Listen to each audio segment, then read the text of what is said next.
Cari telespettatori, allora adesso affrontiamo, supportati dall'FNP CISL, ed è bene dire supportati perché ci sono degli studi, quindi c'è una ricerca dietro che è stata commissionata proprio dall'FNP CISL, di caregiver familiari, ovvero quelle persone che non a livello professionale ma a livello proprio affettivo e perché parte della famiglia si dedicano anima e corpo al proprio caro anziano che ha bisogno di aiuto, che non è autosufficiente, che è in una situazione di difficoltà.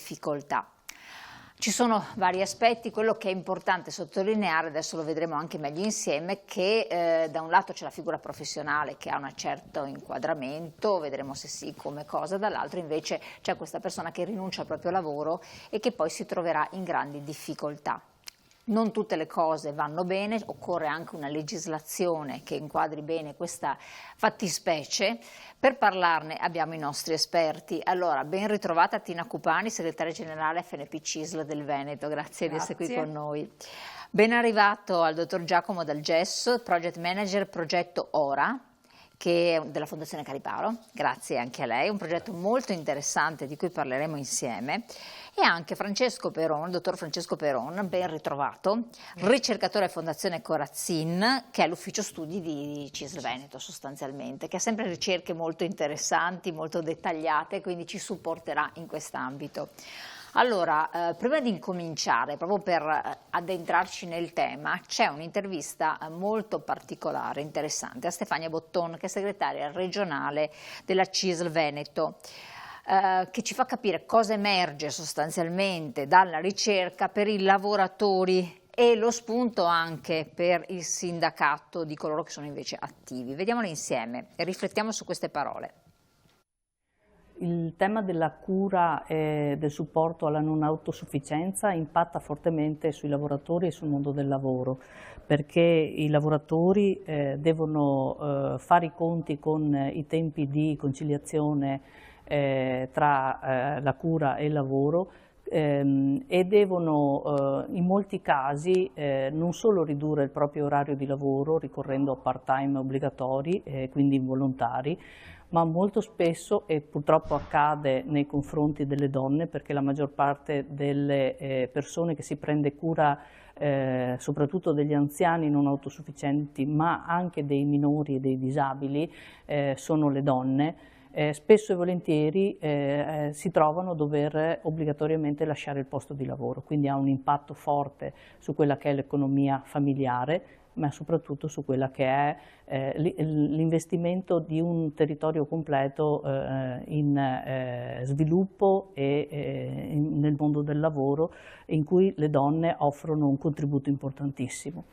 Inoltre, dal punto di vista delle aziende, c'è ancora poca consapevolezza e poca conoscenza rispetto a quello che le aziende stesse nella contrattazione di secondo livello possono fare per aiutare queste persone.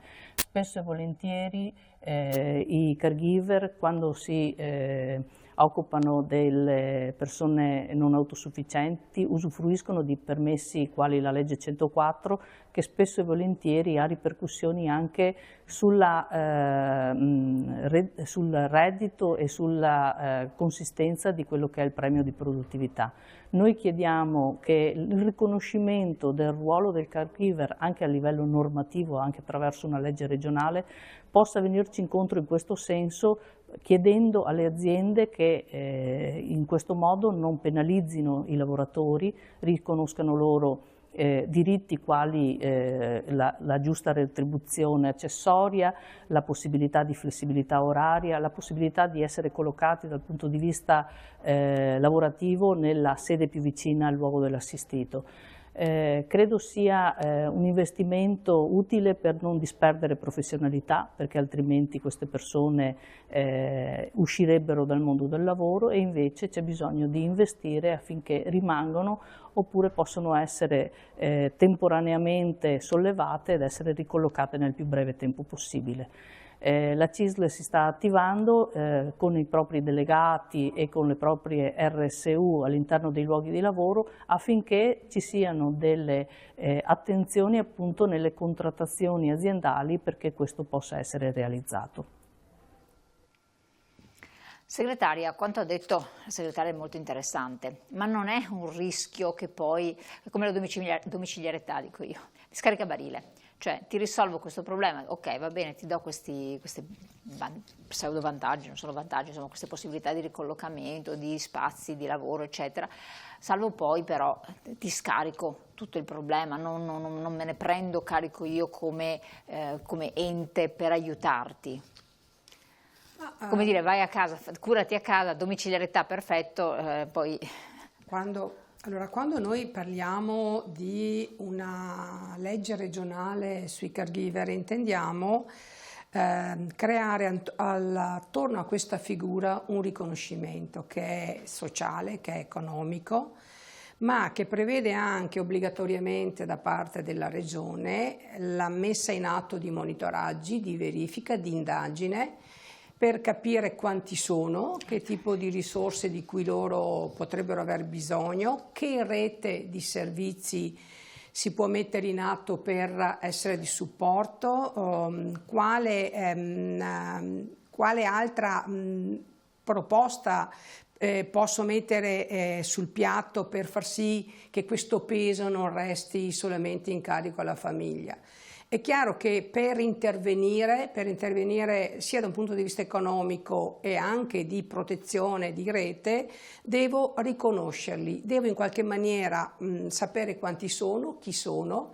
Se metto a disposizione delle risorse con equità e trasparenza, tutti devono essere messi nella condizione di poter accedere a queste risorse, perché quello che manca dalla parte della nostra regione, e l'abbiamo visto negli ultimi anni, è una trasparenza. Noi sappiamo che ai caregiver vengono riconosciute economicamente delle risorse, vengono fatti dei bandi, non tutti ne vengono a conoscenza, non tutti hanno la possibilità di utilizzare questi fondi, perché non c'è un censimento, perché non c'è un monitoraggio, perché non c'è un riconoscimento della figura.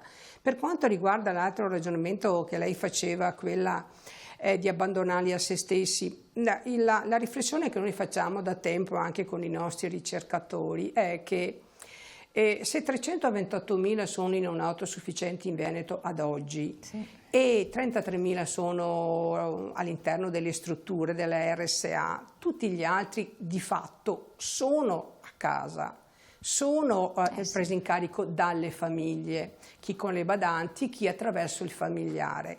Allora, siccome già sono 10.000 le persone in lista di attesa per entrare nelle RSA e non possiamo riempire il territorio del Veneto di RSA perché sarebbero anche costi insostenibili, abbiamo un problema di risorse, abbiamo tanti problemi, allora noi dobbiamo trovare tutto quel percorso, quella modalità per renderli visibili, per riconoscerli, per dire a loro: guardate, voi non siete soli, voi, il sistema c'è, l'istituzione vi riconosce, e quindi la nostra ricerca è, partiamo dai bisogni, quindi cerchiamo di capire quali sono i bisogni, di cosa avete necessità, qual è la vostra situazione anche da un punto di vista emotiva, da un punto di vista anche di solitudine. Anche perché poi c'è il caregiver del malato di Alzheimer, di cui parleremo, il progetto Ora, ecco, che è un'altra...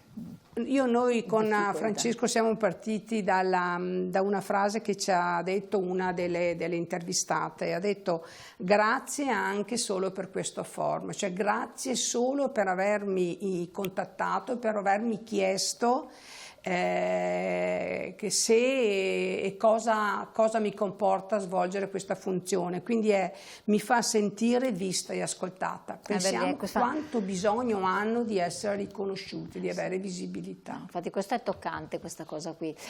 L'unica cosa che sto riflettendo è che forse anche da parte vostra, che avete una posizione anche autorevole e in qualche modo penetrate anche appunto a contatto con le persone, di far capire che dove possibile la donna della situazione, perché per lo più abbiamo visto, lo direte anche voi, sono donne, non lasci il lavoro, perché lasciare il lavoro poi se lo fa, siccome sono donne che hanno genitori anziani, quindi dopo ci vedete anche voi, non penso che siano ventenni, saranno persone che avranno più di 50 anni.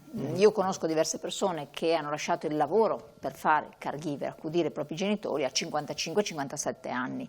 Il lavoro poi non l'hanno più preso. Voi vi occupate di pensioni, ecco, quindi questo messaggio vorrei che passasse, cioè anche se lo Stato, la Regione, non so chi dà qualsiasi tipo di aiuto, non è un modo per spingere a dire beh dai, ho questo supporto, seguo il mio caro, mollo il lavoro, perché c'è un rischio grossissimo, sì, giusto? Cioè certo, i contributi vanno verso. Un aspetto che riguarda la norma generale nazionale, quindi un riconoscimento del periodo ai fini previdenziali. Quindi io so che esco dal sistema lavorativo, però anche lì, anche la legge nazionale era partita e tutto fermo. Quindi anche lì non si muove. Quindi lì non c'è... non stanno chiudendo il percorso e si stanno spostando più verso la disabilità. Invece a noi interessa tutto il problema nella sua visione complessiva. C'è un livello regionale che può essere utilizzato nella certificazione delle competenze, e quindi se io, Regione Veneto, riconosco le competenze per chi ha svolto il lavoro di caregiver e può poi essere ricollocato nel lavoro della cura anche in altri settori del pubblico o anche non del pubblico, sarebbe una grande visione da parte della Regione Veneto. Terza è tutta la contrattazione di cui parlava la collega Stefania, quella aziendale, che magari può permettere la possibilità di uscire e poi rientrare nel mondo del lavoro. Però in questo caso è una contrattazione di secondo livello, sì, come si dice, e di conseguenza la lavoratrice della situazione, il lavoratore, dovrebbe andare dal sindacato e dire io ho questa situazione, tu sindacato intercedi per me con la parte datoriale. No, va scritto all'interno della contrattazione di secondo livello. Dove ce ne sono anche di innovative. Dove c'è? Di solito però siamo in Veneto. Di solito nel piccolo non c'è. Brava, infatti stavo dicendo, siamo in Veneto, attenzione, c'è questo piccolo quid. Benissimo, no, era un inciso che bisognava farlo. Adesso ci ricolleghiamo ancora a questi temi, però volevo che il dottore spiegasse un attimo ai nostri telespettatori che cosa avete fatto, perché è una ricerca molto importante, nata da questa necessità, e le domande sono state anche coinvolgenti, insomma, per voi che ci ascoltate da casa, che magari state affrontando questa situazione, e so che ce ne sono anche tanti perché ci scrivete, oppure dovrete affrontarla, speriamo nel modo migliore. Prego. Grazie. Beh, è una ricerca nata ormai un anno e mezzo fa, e tra l'altro nasce guardando dei dati demografici con la segretaria, nel senso che stavamo analizzando questi dati demografici in invecchiamento di cui tanto sentiamo parlare, e a un certo punto ci siamo detti ma queste persone che stanno invecchiando rapidamente molto probabilmente si trovano a dover badare a persone che sono ancora più anziane, i loro genitori tipicamente. Un pensionato su due praticamente. Esatto. È pensionato e accudisce proprio i genitori. E soprattutto si trova a farlo con un lavoro full time praticamente, per oltre 40, molto spesso per oltre 40 ore a settimana, quindi si arriva in pensione e ci si ritrova nuovamente con un altro lavoro. Ovviamente poi magari una volta arrivati in pensione con una certa età si fa anche più fatica a dover badare a una persona anziana. Quindi diciamo che tutto questo ha scatenato anche una domanda di cercare di indagare, ed ecco quindi che poi con la collaborazione anche della CIS del Veneto ci sono aperti questi due canali, da una parte l'indagine per i pensionati, dall'altra parte l'indagine per i lavoratori attivi, che però ovviamente hanno un po' le stesse domande sostanzialmente, e che appunto andava a chiedere, ok, sappiamo che c'è questo fenomeno, sappiamo che diventerà sempre più impattante, cerchiamo di capire quali sono le necessità, quanto impatta, che cosa ci possono raccontare le persone per conoscerle e per poi portare avanti eventualmente degli ulteriori ragionamenti. Sì, per poi interagire a livello istituzionale, perché poi quello è la cosa, lo scopo finale. Abbiamo i bisogni per fare proposte. Assolutamente. E allora, qua vediamo la prima scheda, ce ne sono tante, per quante sono le domande che avete posto? Complessivamente, se non ricordo male, hanno più di una trentina di domande, ma soprattutto, come diceva la segretaria all'inizio, forse quella più interessante è stata quell'ultima domanda aperta, perché ovviamente queste erano tutte domande a risposta multipla, quell'ultima domanda aperta che ha raccolto un'adesione altissima di persone che hanno sentito la necessità di, tra virgolette, perdere un attimino di tempo e scriverci le loro necessità, oltre a tutto quello che avevamo già indagato. Sicuramente quello che citava all'inizio la segretaria, grazie per averci dato questo momento di ascolto, era sicuramente tra le più importanti, però poi c'erano tutta una serie di sfumature che neanche noi avevamo immaginato con le nostre domande, nel senso che noi eravamo partiti da un certo livello, però poi loro ci hanno aggiunto molto alto. E allora entriamo, circa 2000 le persone intervistate, giusto? Sì, in realtà il rispondenti è stato distribuito a oltre 5400 persone, poi 2100 ci hanno detto che effettivamente si ritrovavano nel ruolo di caregiver. Questa era una delle prime domande. Quante ore a settimana in media dedica al ruolo di caregiver? Ed era un po' quello che dicevamo prima, cioè un 16% complessivamente sia tra attivi che tra pensionati ci dice più di 40 ore, però un altro grande tema era il non saprei quantificare. Un'altra persona su 4 ci dice non lo so, so chi lo sono, ma probabilmente sono talmente dentro a questo sistema, talmente abituati a fare quella piccola commissione, quello piccolo spostamento, che a un certo punto si fa anche fatica a dire quant'è poi il tempo per cui io lo faccio. E poi per tutte le variabili, come vedete, abbiamo pensato di dividerlo sia per solo le risposte dei pensionati o solo le risposte dei lavoratori, così come l'altro grande tema, ne accennava lei prima, il tema del sesso, cioè se è uomo o donna, perché ovviamente impatta in maniera molto differente. E che cosa hai riscontrato da quel punto di vista dell'impatto? Beh, allora, velocemente possiamo dire che sicuramente il ruolo di accudimento è un ruolo che ancora oggi è tipicamente un ruolo dedicato alla donna, sia quando magari nascono i figli, sia dopo quando ci si ritrova a dover accudire i genitori. Quindi il tempo di accudimento è sicuramente superiore per le donne, così come l'impatto è superiore, l'impatto soprattutto quello psicologico è molto più sentito per le donne rispetto agli uomini. Ma perché sono di più? Perché sono di più, perché lo fanno per più tempo, perché sono quelle che tendenzialmente a un certo punto si dice c'è bisogno di qualcuno che gli dia una mano o chi lo fa, ed è sempre la donna. E qui torniamo a un altro tema di cui abbiamo parlato più volte, segretaria, però tant'è, bisogna sempre dirlo, che non sarebbe neanche giusto questo culturalmente, cioè, l'uomo anche vive anche più a lungo per fortuna, però dovrebbe esserci anche una divisione delle competenze, perché sennò ci troviamo... Donna guadagna di meno, avrà una pensione più bassa, si deve prendere cura prima dei figli, poi dei genitori, e che so io, ma qui non si può neanche avvallare questo sistema. Ci vorrebbe un grande passaggio, cambiamento culturale da parte di tutta la società, quindi non pensare che tutta la questione della cura sia completamente a carico solamente delle donne, anche perché noi lo diciamo sempre, le donne vivono di più, nel senso che 4-5 anni in più degli uomini mediamente, però meno in salute, perché svolgono quotidianamente il doppio lavoro, quelle che lavorano il lavoro, quello della propria attività lavorativa e poi a casa, e poi prima la cura dei figli, poi la cura dei nipoti e poi la cura degli anziani. Ma la cosa che preoccupa di più è che in età anziana noi abbiamo molte donne che hanno pensioni povere, appunto perché hanno dedicato parte della loro vita al lavoro di cura, non si sono costituite un proprio percorso previdenziale e quindi le troviamo sole, povere e con poca salute. Quindi noi dobbiamo veramente cambiare modello, noi dobbiamo veramente prendere in mano tutto questo aspetto e guardare il futuro cambiando completamente il modo di pensare alla cura e al lavoro di cura. Quindi deve esserci la rete, però deve essere data la possibilità alle donne di costruirsi un proprio futuro pensionistico e previdenziale. Assolutamente, questa è un po' una domanda che poi non la butto lì, magari se vuole anche, visto che lei studia da tanto tempo queste tematiche, però giustamente diceva è un lavoro che fanno le donne, di fatto se ne occupano, c'è un logorio psicologico, non si curano e io l'ho riscontrato sulla realtà, anche perché non hanno più tempo per andare, dicono non ho fatto gli esami diagnostici delle mammografie perché non avevo neanche tempo di andarci, di pensare, di prendermi cura anche delle mie cose, poi scoprono che magari se l'avessero fatto avrebbero evitato problemi, patologie anche pesanti.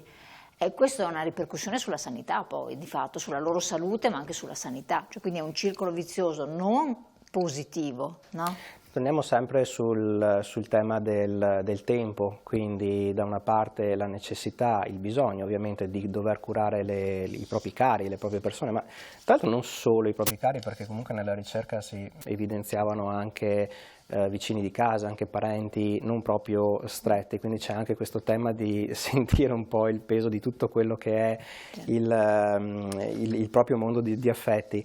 Però sicuramente poi c'è l'altro tema della contrattazione, come si diceva prima, e quindi della possibilità di avere più tempo anche all'interno del mondo del lavoro, altrimenti l'unica alternativa è il discorso del part-time, se non addirittura dover rinunciare del tutto al lavoro, e di nuovo con tutto quello che ne consegue. Con quello che ne consegue. Dopo torniamo sulle domande che sono molto interessanti, quindi restate sempre a seguirci, perché adesso io voglio dedicare anche del tempo al progetto che avete seguito, Progetto Ora, che riguarda che cosa, dottore? Allora, grazie innanzitutto dell'invito e di poter descrivere quello che il Progetto Ora fa da 15 anni ormai. La Fondazione si lega a questi temi? Assolutamente sì, e alcune cose, alcuni dati che sono stati detti rientrano anche e vengono confermati dalla nostra piccola esperienza.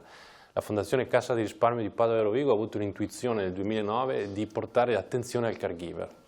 Attenzione verso questa figura che in Italia, tra virgolette, purtroppo non ha un nome, nel senso che usiamo la parola caregiver e già non definire chiaramente con una parola italiana questa figura. E alcuni che ci seguono non hanno capito ancora di come parlate chiaramente che cos'è, per cui alcuni anziani ce l'hanno detto, lo so, chi aiuta, chi sta, è il proprio caro, che sta male, che ha bisogno. Certo, quindi già non avere una definizione così chiara, una parola chiara, questo ce la dice un pochino sul fatto che i diritti, no, che vanno dietro a definire una figura di questo tipo, no? Chiaramente adesso è qualcosa che tutti conoscono e sanno che cos'è il caregiver. Nel 2009 noi, occupandoci di persone con decadimento cognitivo, ci siamo accorti che il contesto in cui queste persone vivono è fondamentale.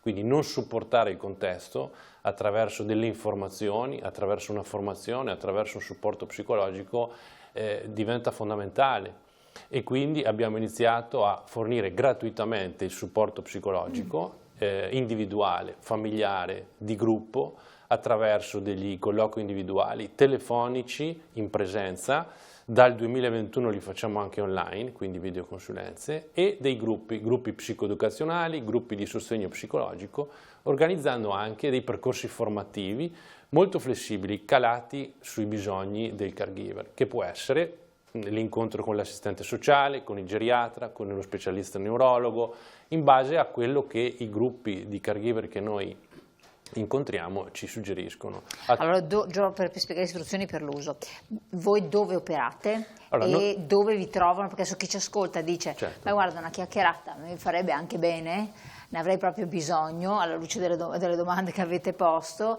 ma dove trovo questi centri di aiuto? È il telefono amico? No? Che cos'è? Certo, innanzitutto www.progettoora.it, il nostro sito internet ha tutte le informazioni e i dépliant scaricabili. www.progettoora.it. Esatto. E poi noi siamo attivi nella provincia di Padova e Rovigo.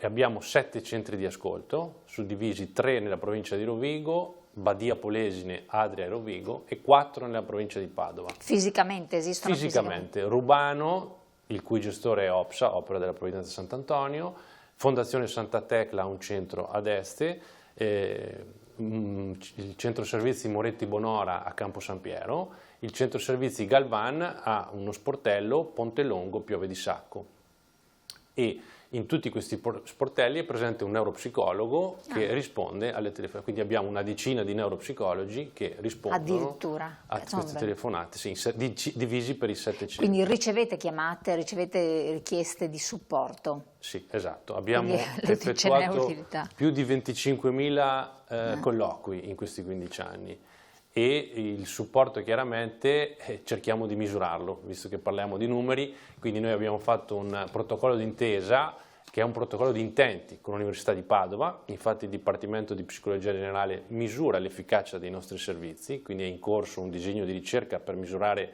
la qualità del benessere dei caregiver che partecipano ai nostri servizi, ma non solo. È presente l'azienda chiaramente ULS 6 Euganea e ULS 5 Polesana, che sono all'interno della cabina di regia del progetto. Per quanto riguarda Rovigo, noi siamo proprio presenti nelle sedi dell'azienda 5 Polesana, mentre nell'azienda 6 Euganea abbiamo, diciamo, la garanzia delle linee guida, perché la responsabile dei centri di decadimento cognitivo è presente nella nostra cabina di regia. Ecco, l'assistenza è non solo telefonica ma anche fisica, quindi c'è un ascolto fisico, e voi avete in carico 900 famiglie circa? Circa sì, esattamente. Sono tante? Sono tante, sì. Non sono sufficienti perché ce ne saranno ancora molti altri che avrebbero Se bisogno. pensiamo però... che sono stimati 15.000 diagnosticati con decadimento cognitivo. 15.000. Esatto, e capiamo che il bisogno è enorme. Chiaramente le persone afferiscono a servizi diversificati, dalle case di cura, insomma. Una cosa importante che ci tengo a precisare è che questo si chiamava progetto Alzheimer, no? E quindi prima parlavamo di linguaggio e parole, no? Allora, identificare il progetto con la malattia è qualcosa che non ci faceva piacere. All'inizio è importante chiarire, no? Quindi Alzheimer, le persone che avevano questo bisogno si avvicinavano. Poi in questi 15 anni bisogna dire che si è affinata la capacità di diagnosi, non c'è solo l'Alzheimer, e quindi li chiamiamo decadimenti cognitivi, ma noi abbiamo spostato il focus su qual è il nostro scopo. Quindi ora sta per orientamento, rete, ascolto. Orientamento perché queste persone hanno bisogno di informazioni. Infatti, rete perché hanno bisogno di entrare in rete, e ascolto perché c'è il capitolo del supporto psicologico. E in termini di rete è quello che stiamo lavorando di più in questo biennio. Non so se avete sentito parlare della città amica della demenza, ma è un protocollo che è partito da Roma, da Alzheimer Uniti, l'associazione, e che nelle varie amministrazioni comunali sviluppa questo protocollo d'intesa in cui si crea un gruppo di lavoro che comincia a lavorare sullo stigma e a sensibilizzare la comunità, perché queste persone con decadimento cognitivo e i caregiver vanno a fare la spesa, vanno in posta, vanno dai vigili, incontrano la società, e il primo stigma è la vergogna. Quindi noi stiamo cercando di creare questa sensibilità andando nei posti, nei luoghi che vengono frequentati da queste persone. L'anno scorso abbiamo fatto un protocollo d'intesa con Aspiag, cioè la catena di grande distribuzione Despar, perché nei supermercati facevamo sia formazione ai cassieri dei supermercati, perché erano caregiver anche loro, e perché incontravano caregiver e incontravano persone con decadimento cognitivo, quindi avevano bisogno di informazioni e di sapere come aiutare.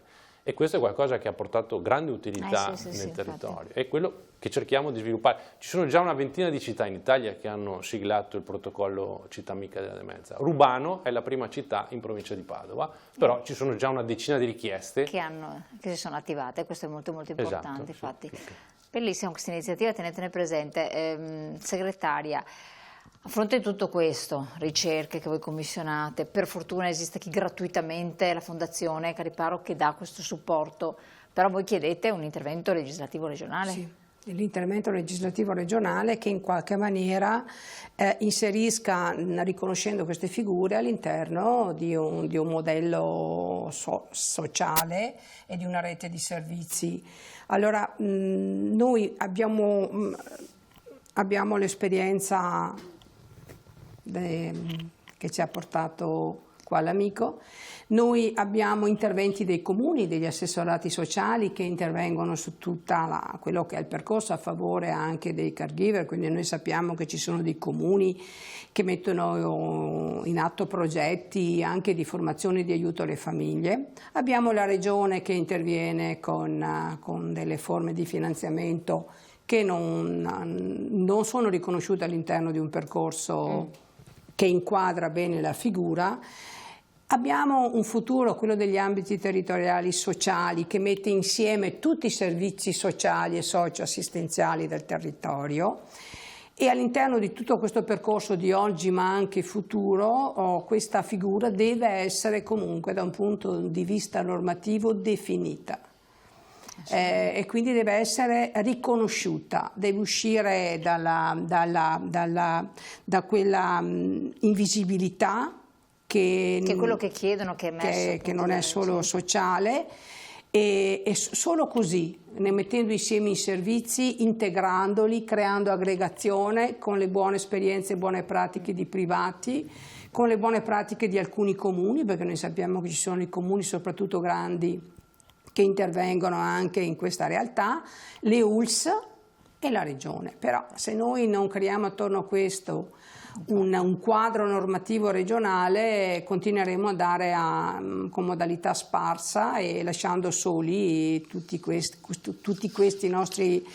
nostre amiche soprattutto, e queste realtà, e non ce lo possiamo più permettere perché gli anziani stanno aumentando, le risorse sono poche e quindi bisogna fare qualcosa. E le badanti stanno diminuendo. Volevo dire questo. E le badanti poi servono preparate e qualificate. Se parliamo poi di patologie neurodegenerative o Alzheimer, eccetera, con una persona altamente qualificata. E il caregiver non ha questa professionalità perché ha già il suo lavoro, avrebbe il suo lavoro. No, però è interessante perché quando abbiamo chiesto di cosa avrebbe bisogno, una delle risposte più comuni era proprio quella di sapere come rapportarsi, sono un patrimonio, infatti. Non solo le informazioni, ma proprio sapere come, anche perché molto spesso ci si ritrova da un giorno all'altro in questa situazione, sì. Quindi la possibilità di capire come ci si approccia, le difficoltà, ma non solo quando sono così importanti, ma in generale la formazione rimane uno dei temi principali. E poi conoscere anche tutti i meandri burocratici, come muoversi, perché tutte le cose che racconta il sindacato, delle agevolazioni ci sono di tantissimo tipo. E io tante volte parlo con altre persone, dico ma rivolgetevi a un sindacato di anziani pensionati che vi dà le istruzioni per come muoversi. Oppure la CISL, nella fattispecie, contrattazione di secondo livello, penso che però già adesso qualcosa possa fare. Sì, no? abbiamo buone esperienze in Veneto di contrattazione di secondo livello. E quindi esatto, già adesso si possono attivare. Sì, ci sono. Bisogna però saperle, cioè informazioni, sapere informazioni. Comunque la prima situazione, la più tragica per una famiglia è adesso cosa faccio. Sì.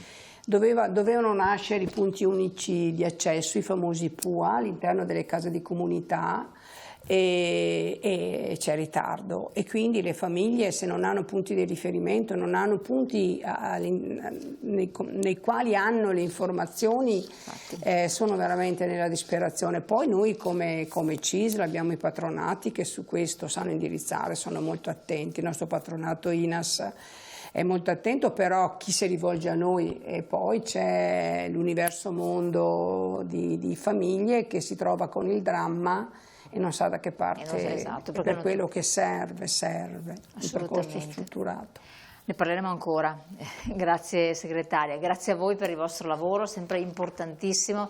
Avrei voluto rendere partecipi i nostri telespettatori di tutte le domande e le risposte che avete posto, perché sono veramente tante. È possibile accedere a queste domande, queste cose qui? No, sono... la ricerca l'abbiamo consegnata, adesso troveremo magari il modo di renderla pubblica. Perché magari tante persone leggendo le domande, le risposte si possono anche ritrovare e capire un po', non sentirsi soli. Ecco, la cosa fondamentale è non sentirsi soli. Faremo una pubblicazione dedicata a tutto questo. Questo è molto importante.